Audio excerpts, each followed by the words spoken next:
This is Community Close-Up with Jay Dow, winner of the Edward R. Murrow Award for feature reporting.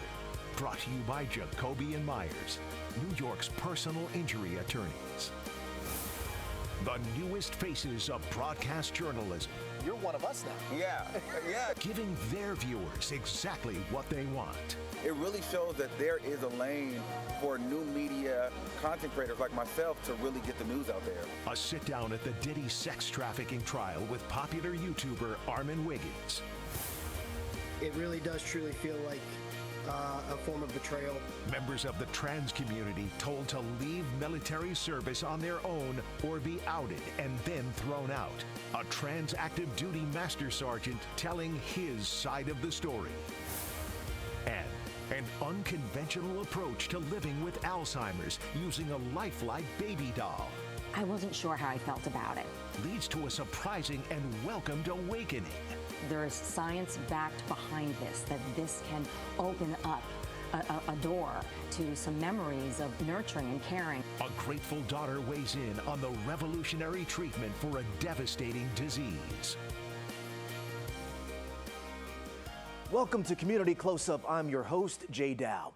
June is Pride Month and an exciting time for the LGBTQ+ community, but celebrations are definitely on hold among the estimated 15,000 transgender people currently serving in our nation's military. They're now being told they need to self-identify or take a test to reveal their medical history, and regardless of their decision, they must leave military service. Listen to what U.S. Defense Secretary Peter Hegseth had to say about this. Service members who have a current diagnosis or history of or exhibit symptoms consistent with gender dysphoria may elect to separate voluntarily. There's a timeline here, and then eventually involuntarily if necessary. This is the president's agenda. This is what the American people voted for, and we're going to continue to relentlessly pursue it.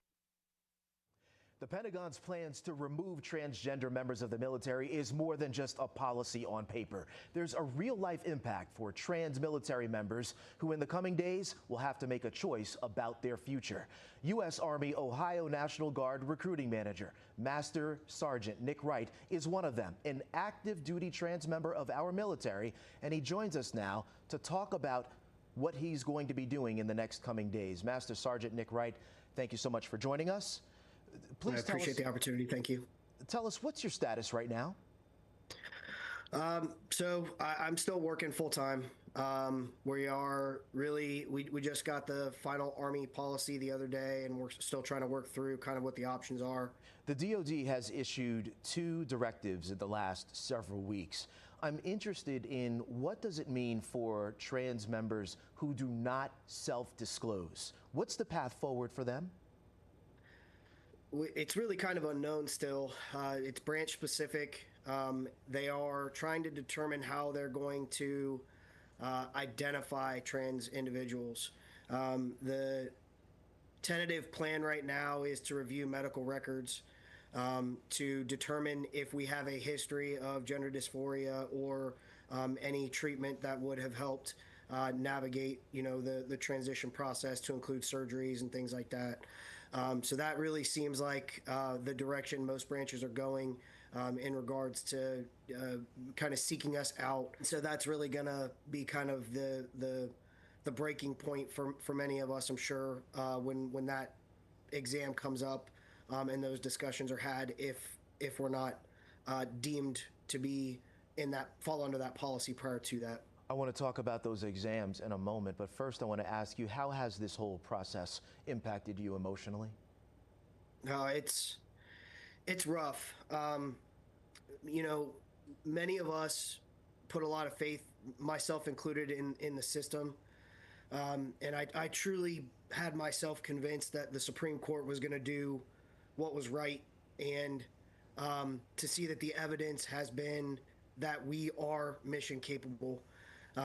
We have, many of us, nearly a decade's worth of time. We have been pilots, and we have been intel officers, and we have been drill sergeants. And so, we have kept the faith that we would be able to continue our service, and having that so quickly taken away from us has been anxiety provoking at the simplest form. It really does truly feel like a form of betrayal, that the DOD supported us in our transition, supported us, allowed us to come out and be public, and are now saying that because of that, we are unfit to serve. You used the term mission capable. The Trump administration has obviously taken a position on that. And what do you say to members of the Trump administration and supporters who say that trans members of the military now have no place in the military? We've always been here. We have maintained professionalism and maintained a mission-focused drive. And so to suddenly say that we have not been able to do that or that we are incapable of doing that is not true.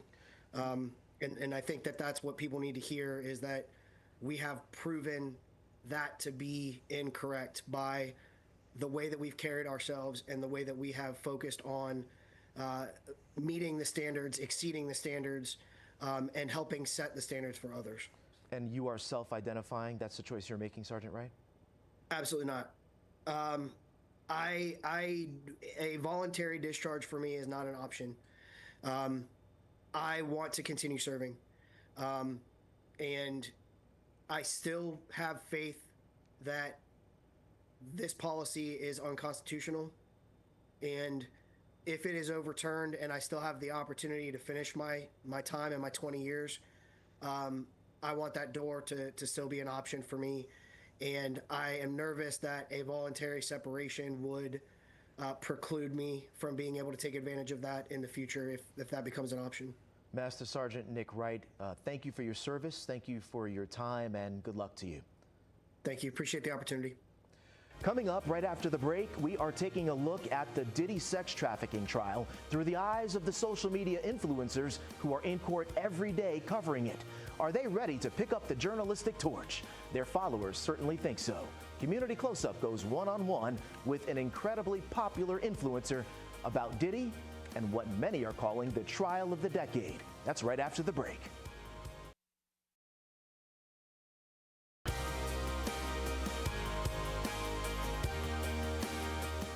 You're watching Community Close-Up with Jay Dow. Welcome back. It's being called the trial of the decade. Sean Diddy Combs, accused of racketeering conspiracy and sex trafficking and facing life in prison.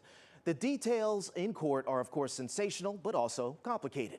And covering it all, YouTube stars who are in the courtroom sitting next to folks like me every day. Armand Wiggins is one of them, representing the next generation of journalists. He freely offers his opinions and observations without the formality that you'd expect from traditional broadcast journalists. And his viewers, hundreds of thousands of them, love every second of it.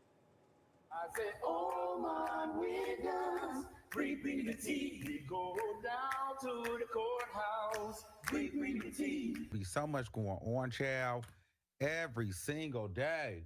But this witness had me f***ed up today. This is where it got really, really interesting. They said, well, what goes in to the freak off? So now we're going inside the freak off, okay?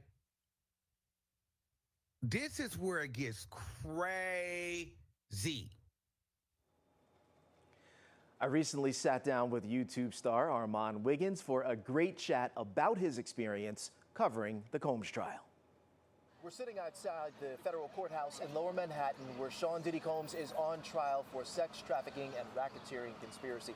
I've been covering this trial for about a month, and all during that time, I've been sitting next to popular social media influencers and YouTubers like Armand Wiggins, and every day he's sitting in the courtroom taking detailed notes about what's happening, and then later in the day, relaying it to his viewers. Now, Armand, you've been gracious enough to come out during a quick lunch break to tell us about your experience. Thank you so much. Thank you for having me. Armand, a lot of your viewers and fans and subscribers know you for your social and pop commentary. Yes. What's it been like sitting inside a stuffy federal courtroom taking notes all day? Well, it's been fun. I've done it before with Megan Thee Stallion and Tory Lanez trial, so this is my second trial doing it. But on this level, it's a big deal, and I'm excited. I feel like we're making history, so I'm happy to be here. A lot of what is happening right now is a lot of legalese, right? And we talked about the experience of news gathering, and I joked with you a couple of days ago about folks like you being the next generation of news gatherers who offer their own opinion. Are you ready for that, and how do you think your viewers feel about that?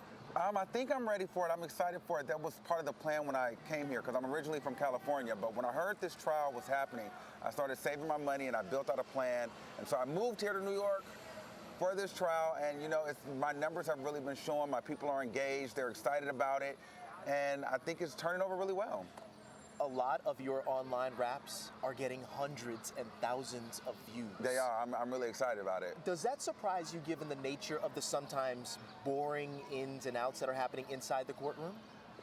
It did surprise me, because these are peaks that I have never hit before. So I think it just is a testament to showing that people are wanting to consume various different forms of media and news nowadays. So it really shows that there is a lane for new media content creators like myself to really get the news out there.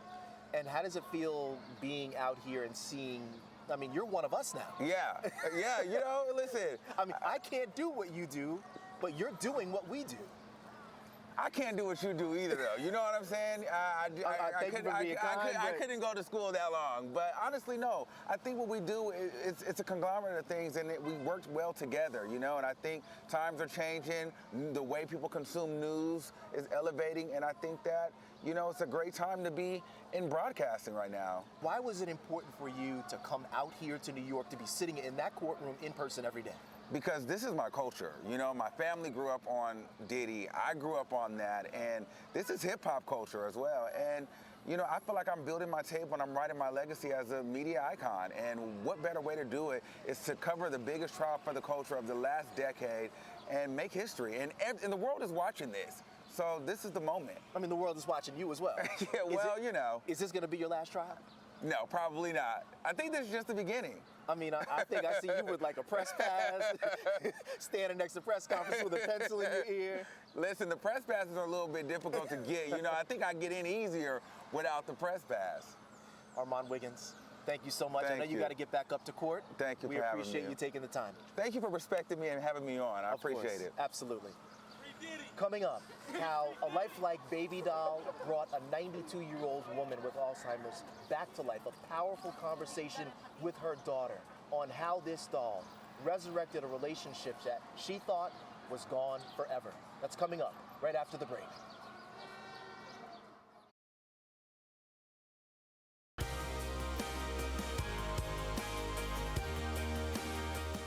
You're watching Community Close-Up with Jay Dow.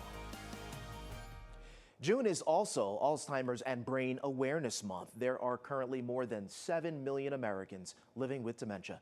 More often than not, it's an emotionally devastating journey for patients and caregivers. But we met a 92-year-old patient whose life has taken a surprising turn for the better after she was given, of all things, a lifelike baby doll. Marvin Scott has her incredible story. That's my girl. That girl, a child's doll that is reviving the life of a 92-year-old woman with dementia. Isn't she pretty? Yeah, that's my baby. Henrietta Murphy lovingly cradles the so-called therapy doll that has become her constant companion. Her daughter says the doll has brought about a remarkable change in her mother since she began experiencing the ravages of dementia 4 years ago. Just kept being a downward progression. One thing led to another. She stopped talking, she stopped interacting, she lost all desire for doing certain things. So I didn't expect there to be anything that would get better. And then after her, connecting with this doll, she started smiling and laughing again. She started remembering certain words and talking to the doll more than she was talking to me. She's so pretty, right? Yeah. And she keeps you company. She's always by my side all the time. She's always smiling. See how pretty she is? Henrietta's therapy doll and others just like it are part of a donation by a senior advocacy group to senior care facilities across the country. Their reward is seeing the impact the dolls are having on dementia patients. The overriding benefits are a sense of purpose, a sense of belonging, a reduction of anxiety, and just a more meaningful existence. She was awakened. Her motherly instincts kicked in, and she immediately started to engage with this baby, and all of a sudden started to demonstrate a sense of true purpose. What do you like to do with your girl, Mom? I love to see her all the time. That's my girl. Yeah, that's my baby. I was shocked at how she responded to it. It was like a light bulb went off or a shade in a dark room went up. She just was different again. It was like I got a piece of my old mom back again. Would you like that? Yeah. So great to watch her giggle and chuckle and coo with this baby. And I think to myself, oh, is that how she was with me when I was a baby? And it's like witnessing her as a mom that I didn't get to see when I was that infant. For Community Close-Up, I'm Marvin Scott.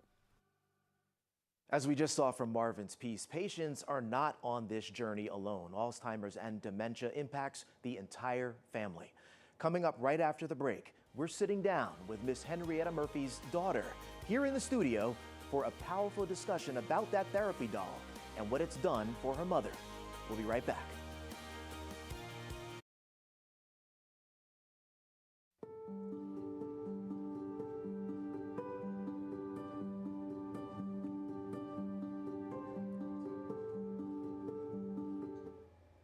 I'm joined now by Miss Henrietta Murphy's loving daughter, Miss Patricia Stark. Patricia, thanks so much for being here. Oh, thank you for having me. Such a great story that Marvin told with you and your mom. He did a beautiful job. I have to ask you, how is she doing? And I want to know, right from the beginning, were you completely on board with bringing this doll into the house? Well, I'm glad that you asked that. She's doing wonderful, and this doll has just opened up so much for her. But initially, when I first thought of the idea of having this doll introduced to her, I was a little concerned, was this going to honor her dignity? You know, my mom was a dignified person before the dementia set in, and I was thinking, I wasn't sure how I felt about it. So Scott Miller, who you saw in the piece, was our advisor that really helped my mom get into a good facility for memory care. And I ran it by him, and he said, there's science backed behind this, that this can open up a door to some memories of nurturing and caring, and it did just that. I was so glad. We saw in the story how your mom interacts with the doll, and you know as well as I do that this is a hard road. Yes. How groundbreaking do you think this is going to be for so many other families who are living with someone with Alzheimer's or dementia? For me, it was a game changer. For my mom, it was a game changer. And I don't know that it will work for everyone, but I say give it a try, because it instantly, she was smiling and looking at the baby's face, and the baby has a beautiful smile, and she started cooing with it. And she is with this doll all the time. I mean, I come walking in and she's there smiling, and I feel like she feels like she's never alone. She has this new sense of purpose, and she just makes her happy. And then I, as a daughter, don't feel guilty when I can't be there, because I feel like she has a companion. I was going to ask about that. So she's with the doll all day? All the time, sleeps with the doll. She had to go to the hospital for a visit recently and before she came back, but they made sure the doll was with her, and it gives her also a sense of security.